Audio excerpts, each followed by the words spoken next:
नमस्कार, आप live cities देख रहे हैं। मैं हूं गरिमा भारती और मेरे साथ सीनियर जर्नलिस्ट ज्ञानेश्वर मौजूद है। बिहार के बाद के इस एपिसोड में हम बात करने जा रहे हैं बिहार की राजनीति से जुड़ी हुई। बिहार की राजनीति का मतलब है कि लालू यादव, और आज हम लोग लालू यादव की किसी खास बात के बारे में बात नहीं करने जा रहे हैं। हम लोग उस बारे में बात करेंगे कि लालू यादव अचानक से चले क्यों गए, जैसे ही चुनाव हारे और बिहार को छोड़कर वो फिर से दिल्ली रवाना हो गए। आखिर ये मसला क्या है और क्या फर्क पड़ेगा राजद की सेहत पर, इसको लेकर। गरिमा जी, सबसे पहले आज दीपावली है। बिहार की बात की जो हमारे दर्शक हैं उन्हें दीपावली की ढेर सारी शुभकामनाएं। और आपने चर्चा की लालू यादव की। सिर्फ लालू यादव ही नहीं गए हैं, तेजस्वी यादव भी चले गए, मीसा भारती भी चली गई, राबड़ी देवी भी चली गई। तेज प्रताप यादव यहाँ अकेले रह गए, जिनका परिवार से रिश्ता बहुत दूर का हो गया है। देखिए, आज सुबह मेरे एक जानने वाले ने मुझे फोन किया। रिजल्ट जो तारापुर और कुशेश्वर स्थान का आया और जो आरजेडी ने उम्मीदें पाल रखी थी, जो हसरत पाल रखी थी, वो टूटा। तो जिस व्यक्ति ने फोन किया उनकी प्रतिक्रिया थी इसी बात पर कि कल लालू यादव पूरे परिवार के साथ वापस दिल्ली चले गए। तो एक नगमा उन्होंने सुनाया चंद पंक्तियों का। तुम तो थारे परदेसी, साथ क्या निभाओगे, सुबह पहली गाड़ी से घर को लौट जाओगे। तो देखिए, अब तो कोई गाड़ी से जाता नहीं है, अब फ्लाइट पकड़ता है। और ये घर को नहीं लौटे हैं, ये परदेश गए हैं। ठीक है ना? हाँ, चूंकि घर तो बिहार है, कर्मभूमि भी और जन्मभूमि भी। ठीक है ना? तो ये जो बात है ना, देखिए, ऐसे तो बिहार पर आप कब्जा नहीं कर सकते, बिहार को नहीं जीत सकते। वो है ना, परदेसी परदेसी जाना नहीं, मुझे छोड़ के, मुझे छोड़ के। तो तेजस्वी जी, लालू जी, देखिए, कहने का आशय यह है कि यदि आप ये समझते हैं, मैं आरजेडी की शैली में कह रहा हूं, आरजेडी की भाषा में कह रहा हूं, कि बिहार की जनता वर्तमान सरकार से त्रस्त है। वोट के नतीजे नहीं बताते हैं, लेकिन आपका मानना है। और बिहार में तमाम गड़बड़ियां हैं, कई गड़बड़ियां मैं भी स्वीकारता हूं। बिहार की जनता को हक दिलाना है। मैं भी मानता हूं कि बहुत ही मजबूत विपक्ष की जरूरत होती है डेमोक्रेसी में। तो देखिए, इस तरीके से चुनाव हार जाने के बाद आप चले जाएंगे तो आप अपने लोगों को, जो आपको वोट करते हैं, उन्हें आप निराश करते हैं। यदि आपको लगता है कि आपकी जनता परेशान है, आपके मतदाता परेशान हैं, तो आपको उनके साथ रहना होगा, सुख में और दुख में। दीपावली की शुभकामनाएं और छठ की शुभकामनाएं ट्विटर और फेसबुक पर देने से काम नहीं चलने वाला है। आपको लड़ना होगा। और आपके बारे में एक बात कही जाती है कि जैसे ही मौका निकलता है आप चले जाते हैं। वोट के समय आप रहे, वोट के तुरंत बाद क्यों चले गए? क्या संदेश दिया आपने? लालू यादव जी की सेहत खराब थी, यह सभी को पता है, लेकिन वे लड़ने आए थे, विसर्जन कराने आए थे। और तेजस्वी यादव को सत्ता दिलाने आए थे। तो यदि कुछ दिन और रह जाते, फिर जाते। चलिए, लालू यादव जी की बात तो समझ में आती है कि चलिए चले गए सेहत। तेजस्वी जी क्यों चले गए? तेजस्वी जी को खूंटा गाड़कर बिहार की राजनीति करनी होगी गरिमा जी। बिल्कुल, सड़क पर उतरना होगा। जो लालू यादव जी ने ही पहले कहा था, अभी कुछ दिनों पहले ही कहा था कि जेल जाने के लिए आपको तैयार होना होगा। तो जेल जाने के लिए कब तैयार होंगे आप? जब आप सड़क पर लड़ेंगे। किसके लिए लड़ेंगे? अपने लोगों के लिए लड़ेंगे। और देखिए, मैंने कल चर्चा करी कि देखिए, लालू यादव के आते ही लालू यादव के जितने खिलाफ मतदाता थे, बिहार की राजनीति लालू यादव के पक्ष में, लालू यादव के खिलाफ में, ये दो धुरी है, वे सारे के सारे गोलबंद हो गए। और लालू के जो बोलने की शैली है, लालू के जो दूसरे स्टाइल है, वो शायद अब लोग, जो नई उम्र के लोग हैं, वो डाइजेस्ट नहीं करते हैं। उससे अच्छी बात तेजस्वी की लगती है, पढ़ाई, दवाई, कमाई, सिंचाई, जो बातें वो करते हैं। ठीक है ना? जी। तो खैर, तो देखिए जो बातें आपकी अच्छी लगती है, लेकिन लालू यादव का संघर्ष देखिए, सत्ता का संघर्ष, सत्ता ट्विटर से आप नहीं जीत सकते। सत्ता तो आप ग्राउंड जीरो पर, वोटर ने आपको मत दिया ना, आपको अंतिम तक लड़ाया ना, आप क्यों छोड़कर चले जाते हैं? और देखिए सत्ता की लड़ाई कैसे होती है। आज कितने प्रासंगिक कितने अप्रासंगिक लालू यादव, मैं इसकी चर्चा अभी नहीं करता हूं, लेकिन लालू यादव ने सत्ता हासिल करने के लिए क्या क्या नहीं किया। यदि आप देखें जेपी आंदोलन से, जी। तब से वे पहली बार सांसद कैसे बने। आप देखिए 1990 में वे पहली बार मुख्यमंत्री कैसे बने। मतलब एड़ी चोटी का जोर लगा दिया हूं। नहीं नहीं, एड़ी चोटी का नहीं, लड़ना। देश के प्रधानमंत्री विश्वनाथ प्रताप सिंह लालू यादव को मुख्यमंत्री नहीं बनाना चाहते थे 1990 में।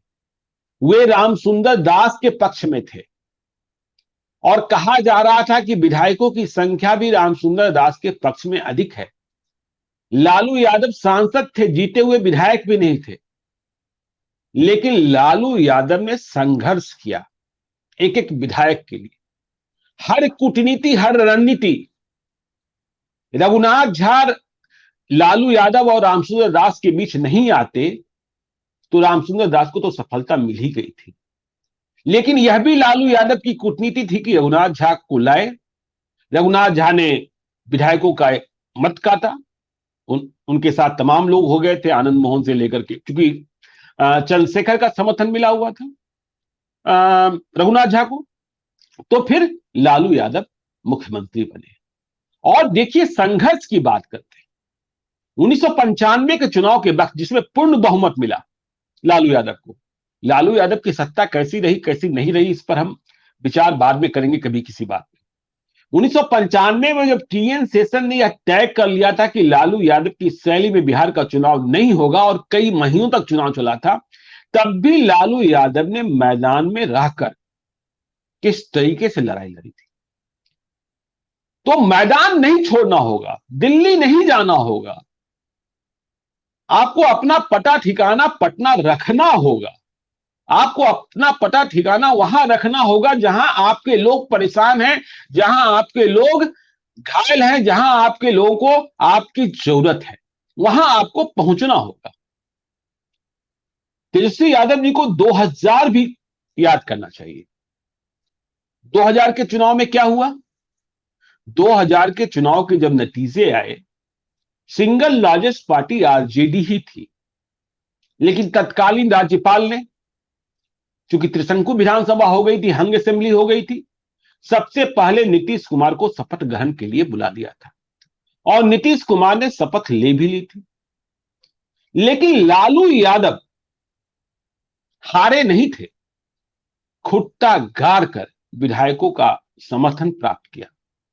ठीक है, तमाम एन केन प्रकारे न तमाम हथकंडे अपनाए गए, पाटलिपुत्र होटल कांड हो गया, शहाबुद्दीन की चर्चा हो गई, तमाम लोग हुए, कांग्रेस के विधायकों को तोड़ा गया, कांग्रेस के विधायक सभी के मंत्री ही हो गए थे। तो लालू यादव लड़कर, तो देखिए लालू यादव की जो शैली है वो प्रासंगिक और गैर प्रासंगिक हो सकती है, लेकिन जो लालू यादव का लड़ाका तेवर है, उस जमाने में वही जरूरत थी, क्योंकि उस जमाने में आप बड़ी जातियों के नेताओं से लड़ रहे थे और आप पिछड़ी जातियों को हक दिलाना चाहते थे। मैंने कल भी कहा था, देखिए मैं आज भी कह रहा हूं कि आपके समर्थक जो मतदाता हैं उनके मिजाज भी सामंती जमात की तरह हो गई है जी। और उसके कारण जो अति पिछड़ी और दलित जातियां हैं वो आपसे दूर चली गई।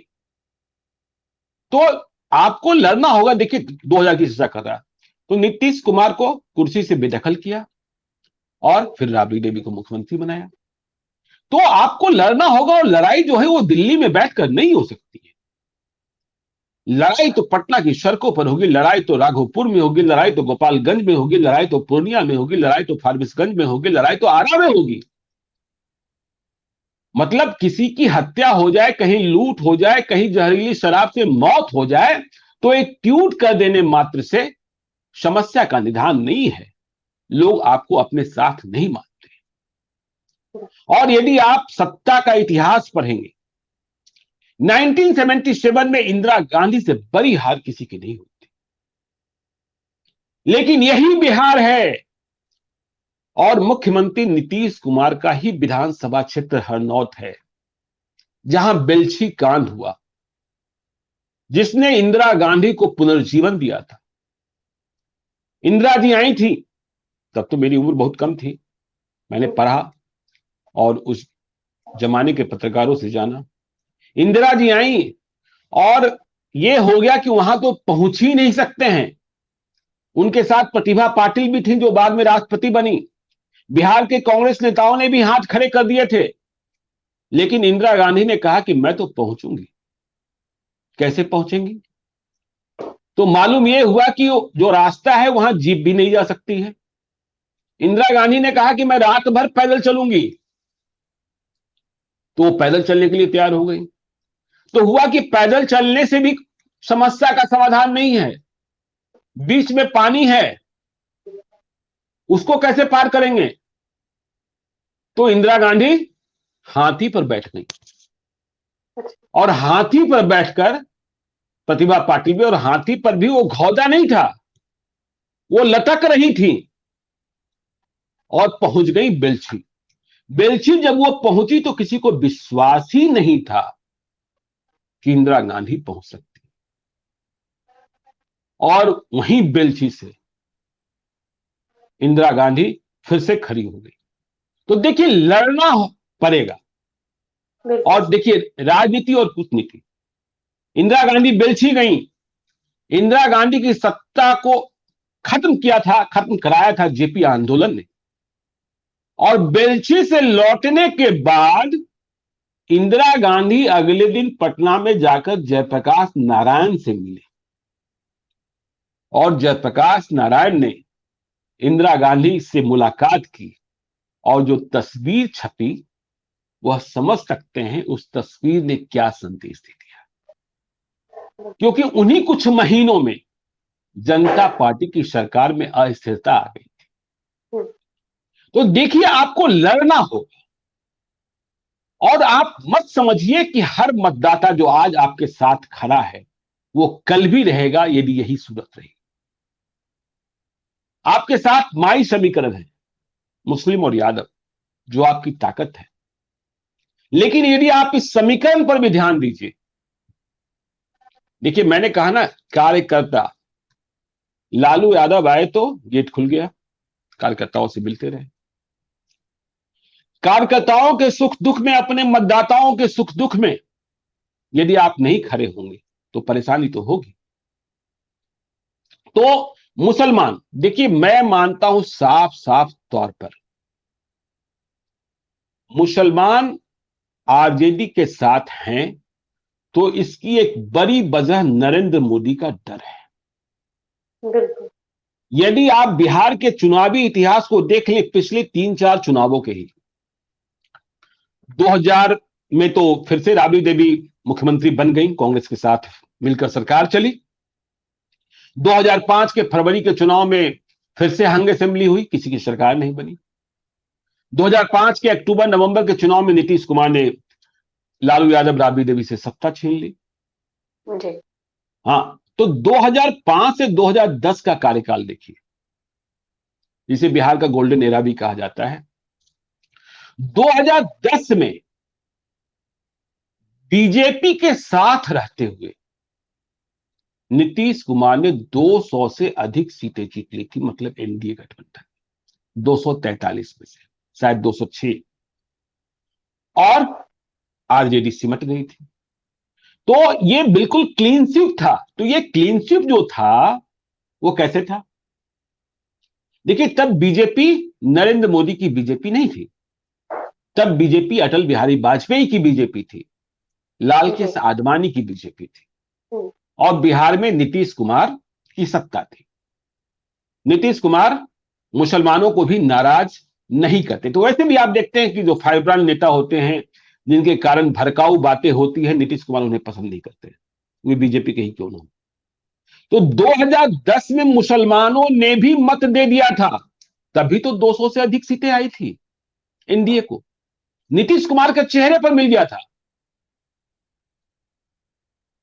तो देखिए 2010, अब 2010 के बाद जो 2015 का चुनाव हुआ, महागठबंधन बना, उसके पहले नीतीश कुमार ने बीजेपी से नाता तोड़ा था नरेंद्र मोदी के नाम पर ही। तो 2015 में ठीक है, महागठबंधन हो गया, फिर से सरकार बनी।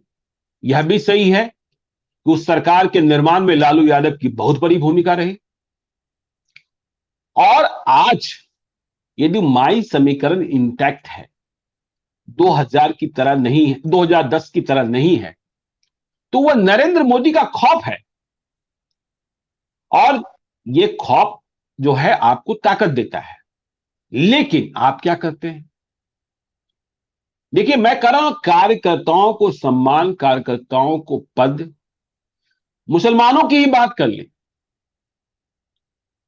आपके अली असरफ फातमी चले गए जदयू में, कभी बहुत भरोसे के थे,